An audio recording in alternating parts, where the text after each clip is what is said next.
let's just make a really cool indie little horror. We were kind of going, should we do a short first and then try and make an amazing feature? And we thought, let's just screw the short and go straight to the feature. We met then twice a week for about 2 or 3 months, and we didn't know what idea we were going to write.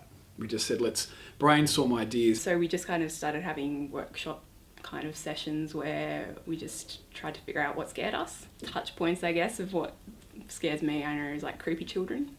Especially creepy children like laughing with mirth, ugh.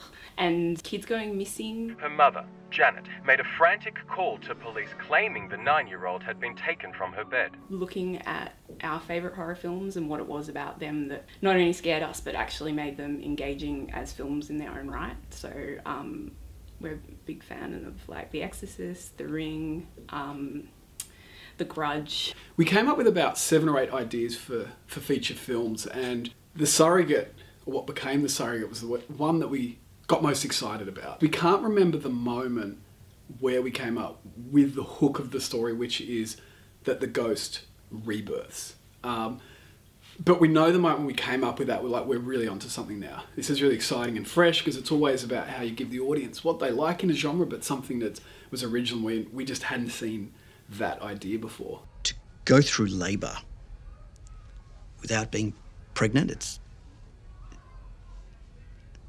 unheard of. We went a lot from a character point of view, which is kind of how I like to start all projects, because you're telling the protagonist's story. It wasn't just both going, oh, that's good. It's like, Beth will convince me how to go with that. Or I'm like, this is why I think we need this bit out of here or around there. We had these index cards, had key events, the turning points that we had to go through, and we used a lot of whiteboards, just kind of pinned things up in the order it should go. We really liked what we had as a concept, but bits of the story weren't working, and we decided to change the entire setup.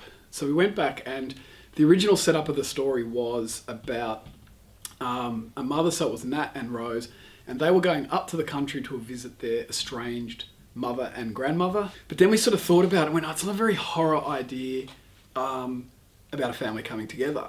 So we sort of went, what about if it's a family getting ripped apart?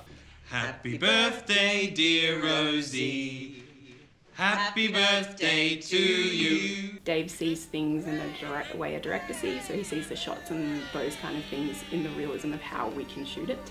But then he also has a writer's brain. I come at it a lot from an emotional character point of view, and I feel like we kind of meet at a good spot where it's a combination of how the actual picture's going to look and the emotional journey involved. Once we got to the screenplay stage, Beth writes very quickly in those drafts, and so she's really good at just starting to spit out scenes. So some of the scenes we sort of wrote together, other times she would do a pass of the draft or a pass of scenes, and then I would do a pass of them. That was about 2 years of writing, on and off.